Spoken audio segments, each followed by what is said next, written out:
Bonjour, un bienvenue bandeko na ngai na Kacha Chronique du Net TV. Ngamu tunabino Gilmas toujours na ba analyse objective. Un an déjà ba 1v3 bazana Goma. Mutu na mutu azako lobela yango, azako lobela yango. Mais moi je vais vous amener quelque chose d'extraordinaire. Je vais vous amener na message o ezako yo kisa gouvernement ya Tshisekedi Sony. Konena nga oti ko sala ba message na yetu ko sala discours ndenge basalaka. Mais ngai naza ko memela bino quelque chose d'extraordinaire. Alors soki botali bien ndenge na kisasa baza ko salela makambu na ndenge konena nga zo salela makambu, vous allez voir que un état est en train de disparaître na maboko ya Tshisekedi.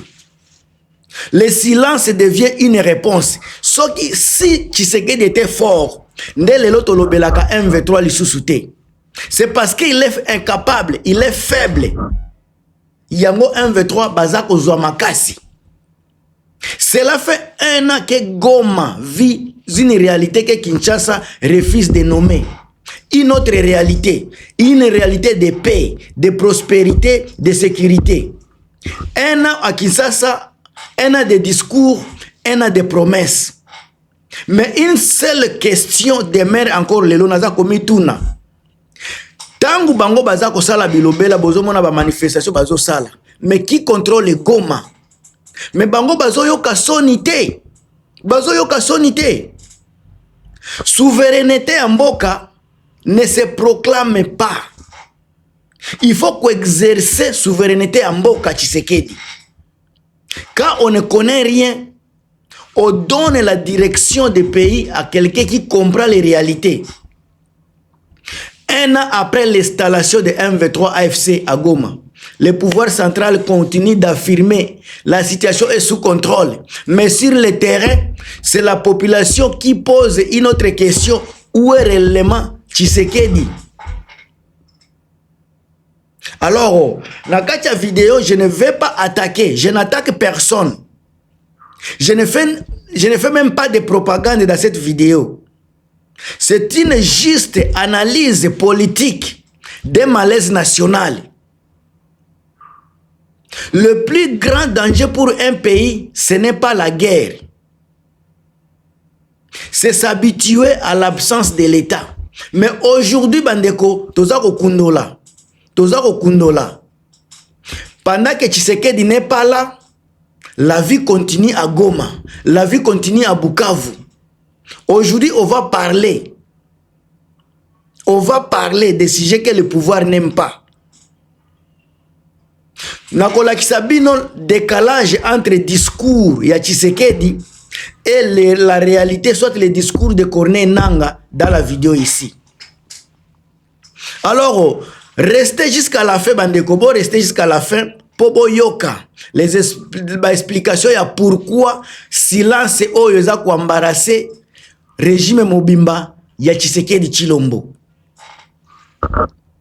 Un message qui met le régime de Tshilombo à difficulté, et ça encore une fois, un an ba chaîne nyos ya monde bazako lobela, un an après, Goma est toujours entre les mains de Corneille Nangaa. Malgré le discours à Tshisekedi, malgré bilobela ba promesse, c'est Nangaa qui contrôle le terrain aujourd'hui. Message, soit présence ya Nangaa toujours na kati ya Goma, na kati ya Bukavu, ezako détruire narratif central ya régime ya Tshisekedi. Régime Tshisekedi bazako tonga babilobela na bango bazako tourner autour ya restauration de l'autorité de l'État, bazolobela fin ya ba troupes armées, bazolobela ba reprise armée de l'Est, mais un an de présence durable des mouvements de AFC M23 dans des villes stratégiques comme Goma, Bukavu, ezolakisa automatiquement que Tshisekedi aza mutu moko incapable ya ko récupérer ba ville wana. Il y a même pas 2 jours, 3 jours ba komi koloba M23 longwe na Goma, M23 za ko quitter na Goma. Boza ko bosa na ke ba koma tina frontière ya Katanga baza na kati kuna. Ba kolongwa na Goma bino boko sala na Goma nini? Tshisekedi azana makasi okoya na Goma. Ba mwamba nini ba petie ba bandera hamo ba intera ba FDR bazocha makelele na baruchuru wana.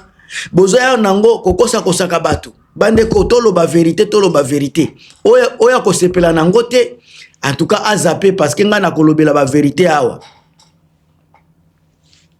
Présence ya M23 na Goma. Présence ya Corneille Nangaa na Goma. Encore une fois, présence ya AFC M23 na Goma. Eza ko exposer écart ya discours ya Tshisekedi na ba réalité oyo eza na niveau ya Nord na Sud Kivu.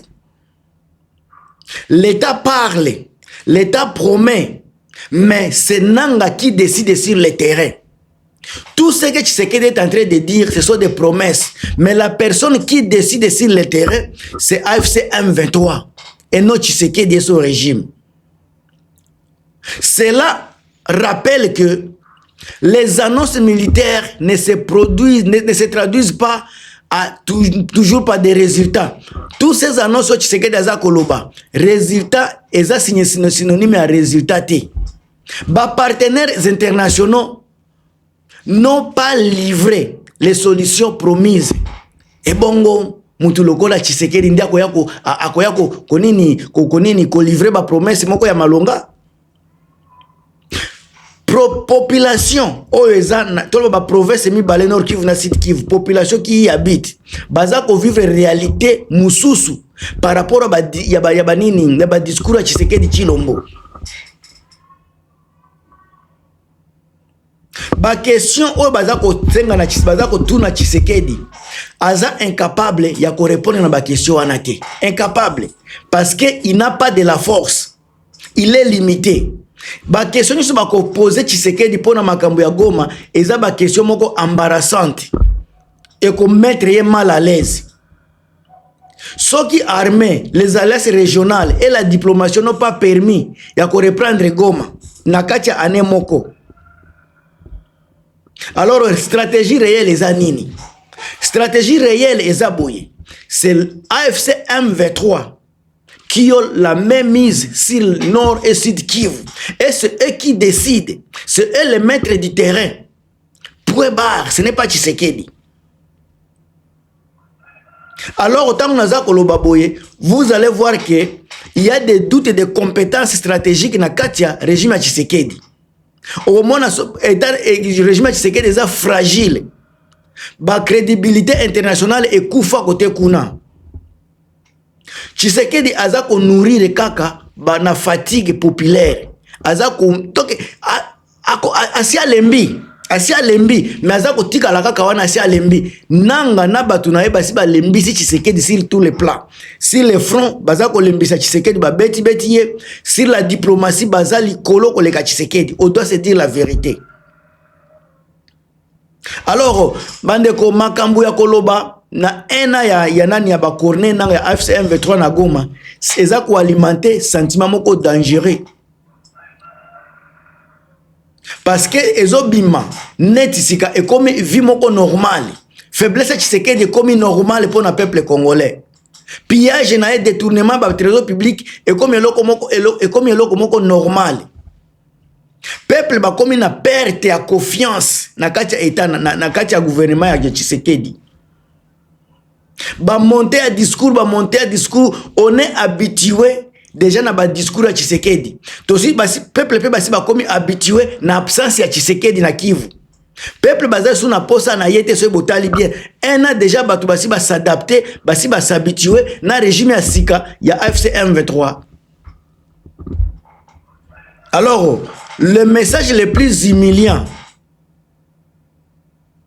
oyo batu ba okiko o batu baza ko lobate mais o baza ko ressentir Goma aza ko vivre, Bukavu baza ko vivre, na koloba Nord Kivu na Sud Kivu baza ko vivre ça Tshisekedi. Ça c'est un message ya humiliation totale. Ça Tshisekedi Nord Kivu et Sud Kivu baza ko vivre na bango.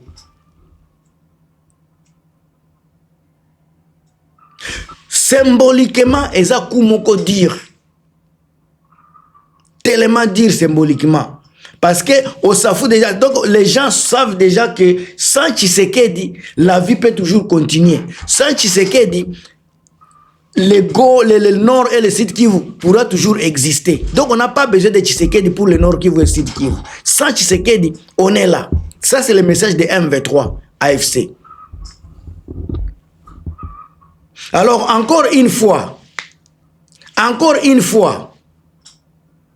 je ne suis pas en train de faire des propagandes.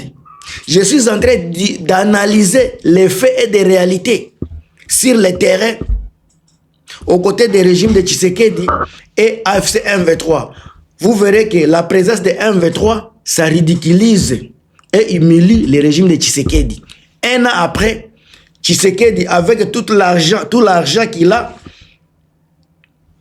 il est incapable de combattre l'armée de 10 000 personnes, peut-être 20 000 personnes.